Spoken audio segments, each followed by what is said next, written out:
안녕하세요, 닥터케입니다. 파워키디 A12의 인기가 식을 줄을 모르고 있습니다. 나온 지 상당히 됐는데도 불구하고 여전히 많은 분들이 찾고 있고 많은 인기를 끌고 있는 제품이 바로 이 파워키디 A12가 되겠습니다. 이 영상을 처음 보시는 분이라면 조금 다르다고 생각하실 텐데 버튼을 교체하였고, 그리고 이 내부에는 라즈베리 파이 4를 내장을 하였습니다. 네, 그래서 성능을 많이 향상시켰고 또 더 많은 게임들을 현재 안에다 설치해 놓았습니다. 그리고 지난 시간에는 이 상단에 7인치 16:9 HDMI 모니터를 하나 설치해서 게임 기종 그리고 제작사, 게임 정보가 나오는 마퀴를 설치를 하였었습니다. 하지만 이게 그냥 보기만 좋다 이런 거 외에는 별다른 의미가 없었던 것 같습니다. 제목 사실 자기가 실행하면서 제목 모를 리도 없고 무슨 기종인지 모를 리도 없는데 매우 좋은 시스템이었음에도 불구하고, 그리고 또 마퀴라는 게 원래 예전 오락실에서 아마 생각나시는 분도 있을 것입니다. 게임 기통 상단에 게임 제목 혹은 게임 기술표가 타이틀 형식으로 들어가 있는 것을 아마 생각나시는 분들도 계실 것입니다. 그래서 이번 시간에는 진정한 마퀴, 바로 이런 와이드 형식의 이 상단에 이렇게 부착해서 게임 제목과 기술표가 나온다면 훨씬 더 유용하게 쓰일 수 있을 것 같습니다. 그래서 이러한 마퀴 디스플레이를 한번 만들어 보도록 하겠습니다.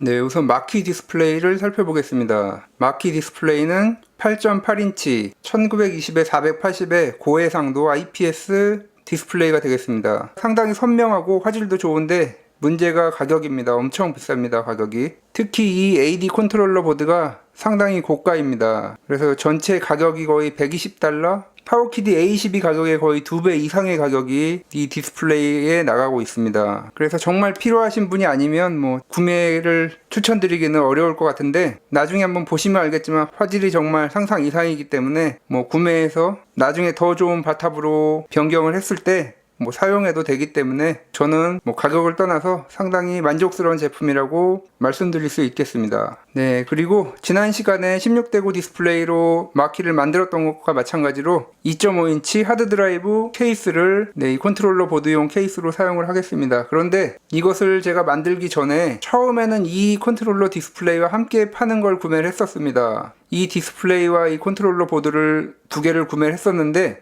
이렇게 되는 제품인데 이것이 라즈베리 파이에 호환이 안 됩니다. 그래서 고장난 게 아닌가 윈도우에서 해봤는데 윈도우에서는 잘 작동이 되었습니다. 이 컨트롤러가 가격은 저렴합니다. 거의 $50 정도 이것보다 싸기 때문에 라즈베리 파이로 사용하실 분은 절대로 이 컨트롤러를 구매하시면 안 되겠습니다. 그래서 제가 벌써 한번 만들어 봤는데 이렇게 여기다가 넣어서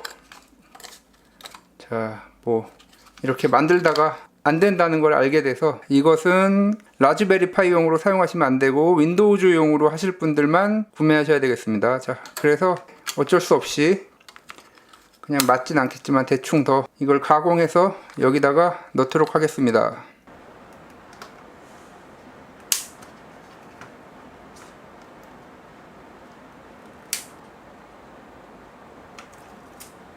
네, 이렇게 붙였고요. 이 디스플레이의 메탈 재질의 베젤이 A12와 어울리지 않을 것 같아서 일단 여기다가 시트지를 붙이도록 하겠습니다.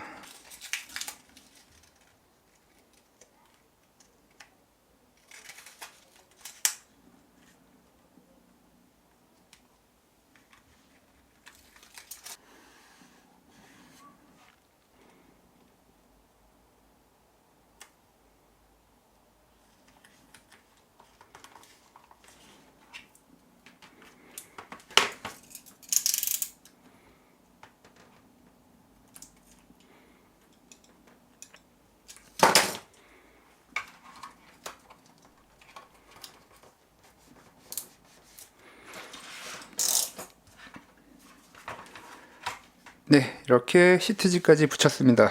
네, 이제 여기에 AD 보드를 장착하도록 하겠습니다.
네, 이렇게 장착까지 완료가 되었습니다. 지난번에 16:9의 마키 화면을 올려놓은 것보다 이렇게 와이드로 다 올려놓으니까 훨씬 더 보기 좋은 것 같습니다. 네, 이제 설치 작업을 진행해 보도록 하겠습니다. 네, 레트로파이를 설치했습니다. 레트로파이가 설치되었어도 마키 프로그램이 설치가 되지 않아서 위의 와이드 디스플레이는 아무것도 나오지가 않게 됩니다. 지난 시간에도 제가 16:9 모니터로 마키를 구현을 했었는데 그때도 사용했던 것이 바로 네이버 카페 라즈겜동의 리나님이 만든 파이마키2 프로그램입니다. 자, 이 프로그램은 깃허브에서 코드를 보고 입력을 할 수 있습니다. 자, 우선 인스톨 프로그램을 입력하기 위해서 일단 종료를 하고, 자, 깃허브 홈페이지에 나와 있는 코드를 그대로 입력을 해줍니다.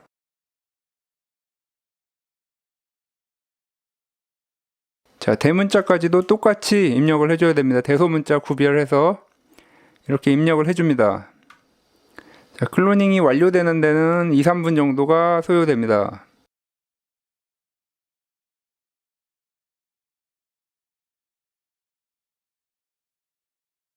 자, 마지막으로 인스톨을 해주겠습니다.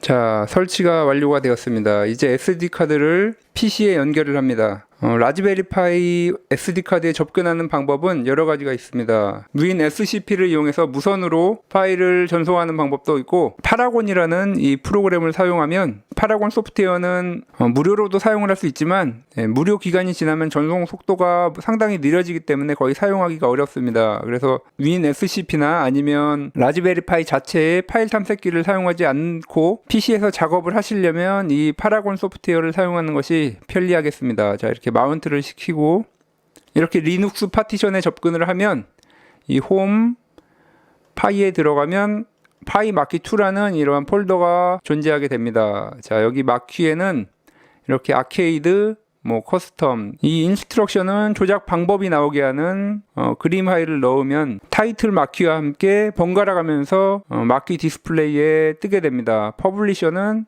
이렇게 여러 가지 제작사들, 그리고 나머지 SNES, 아케이드, NES 여러 각 기종에 맞는 마키 이미지를 넣어주면 되겠습니다. 자, 잠시 보시면 시스템에서 이제 기본적으로 뜨게 되는 게 이 레트로파이 이 이미지입니다. 이 이미지가 이렇게 작기 때문에 제가 사용하는 와이드 디스플레이에서는 옆쪽에 다른 그림들이 오버랩 되게 됩니다. 그래서 이 이미지를 꽉 찬 이미지로 이렇게 잘라서 붙여가지고 제가 만들었습니다. 그래서 이 레트로파이 이미지를 대체를 해줘야 됩니다. 그걸로. 자, 그러면 이 파이마키2 프로그램에서는 미리 이렇게 마키 이미지가 들어가 있습니다. 하지만 제가 사용하는 마키 디스플레이에서는 사용이 불가능하겠죠. 하여간 작은 이런 마키 이미지가 다 들어가 있습니다. 동영상 설명에 제가 링크를 달아놨습니다. 그 링크에서 제가 다운받은 마키 이미지들이 되겠습니다. 이렇게 와이드하게 아주 넓은 이미지들을 대체해서 넣어줄 것입니다. 자, 그리고 네오지오는 따로 이렇게 또 넣어주고, 자, 그리고 인스트럭션에 있어서는 이것도 마찬가지로 제가 한 군데 링크를 달아드렸습니다. 이 이외에도 아마 찾아보면은 있을 것인데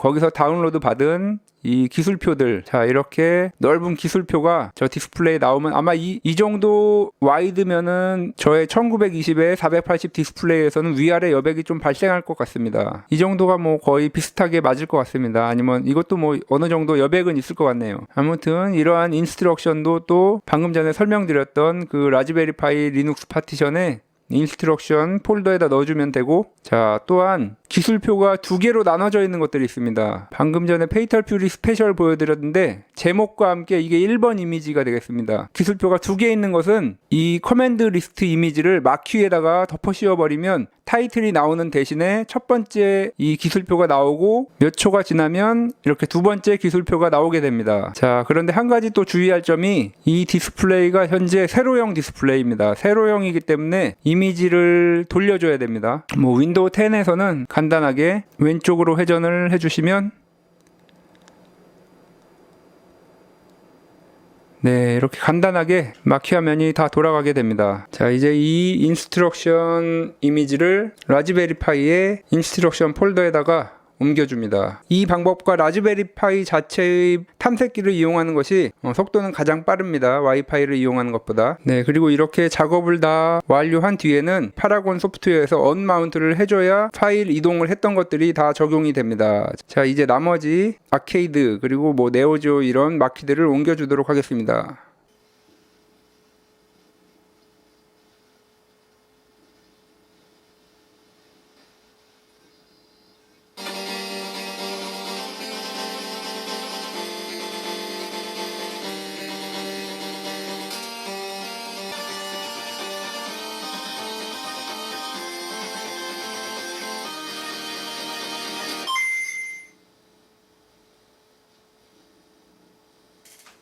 네, 이렇게 부팅이 되었습니다. 처음에 이쪽에 이렇게 메인 스크린에 나오는 것이 오버랩 되는데, 원래 이 정도 사이즈 되는 레트로파이 사진을 이 모서리로 오려서 이렇게 딱 붙였습니다.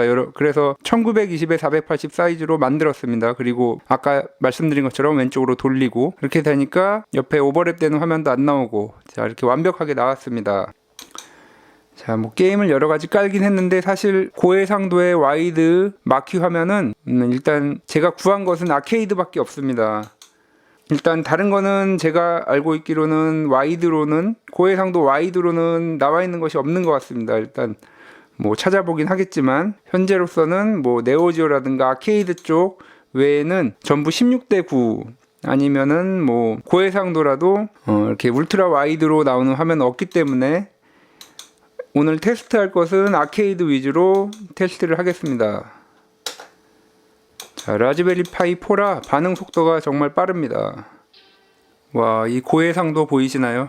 와, 정말 뭐 인쇄해 놓은 걸 붙여 놓은 것 같은 그런 생각이 들 정도로 해상도가 1920에 480이라서 그런지 정말 선명하게 잘 나옵니다. A12의 싸구려 디스플레이가 안 어울리네요. 저도 이 A12의 디스플레이를 나쁘다고 생각하진 않았었는데 이걸 설치해 놓고 나니까 또 이 디스플레이도 IPS로 교체를 해야 되나 이런 또 생각이 드네요.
네, 아케이드 게임을 몇 개 살펴봤는데요. 와, 정말 화질이 너무 좋아서 이 디스플레이가 너무 초라해 보입니다. 이걸 또 교체해야 되나 이런 생각이 드는데 뭐 지금 투자한 비용만 해도 벌써 이 파워키드 A12 가격에 벌써 한 3배 정도 들은 것 같은데 3배도 넘은 것 같습니다. 뭐 더 이상 또 디스플레이까지 또 투자하긴 그렇고 마키 화면이 멋있게 나오니까 훨씬 더 오락실에서 정말 오락하는 그런 기분이 듭니다. 지금까지 마키 화면 단독으로 나오는 것을 살펴봤고 이제 기술표가 나오는 네오지오 게임을 몇 가지 해보도록 하겠습니다.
네, 지금까지 8.8인치 1920에 480 해상도의 고해상도 와이드 모니터를 장착한 거의 끝판왕 게임기를 만들어 봤습니다.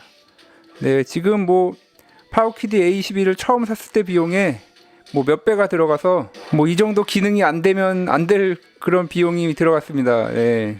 이 고해상도 와이드 모니터의 화질이 너무 좋아서 이 메인 디스플레이도 갈아야 되나 이런 생각이 드는데 더 이상 이 파워키드 A22에 투자하기는 그렇고 이 정도로 사용만 해도 정말 최고의 게임기가 아닌가 싶습니다. 네, 아까 전에 격투 게임을 몇 가지 해봤는데 오랜만에 하니까 기술도 생각이 안 나고, 그렇다고 기술을 찾아서 서칭해서 게임을 하기도 그렇고, 간단히 할 때는 이 위에 나오는 기술 보면서 하는 것도 상당히 좋을 것 같습니다. 이런 페이탈 퓨리 2만 하더라도 캐릭터가 얼마 없어서 보기 좋은데, 킹오파 2000 이 정도 되니까 캐릭터가 너무 많아서 저희같이 눈이 잘 안 보이는 이런 중년에게는 적당한 게임을 해야 되지 않나 싶습니다. 자, 지금까지 파워키드 A22에 라즈베리 파이 4가 들어가고 고해상도 와이드 모니터를 장착한 마키 화면이 가능한 끝판왕 게임기를 만들어 보았습니다. 네, 오늘은 여기까지입니다. 다음 시간에도 더 알차고 재미있는 정보와 함께 신박한 DIY로 찾아뵙도록 하겠습니다. 구독과 좋아요도 부탁드립니다.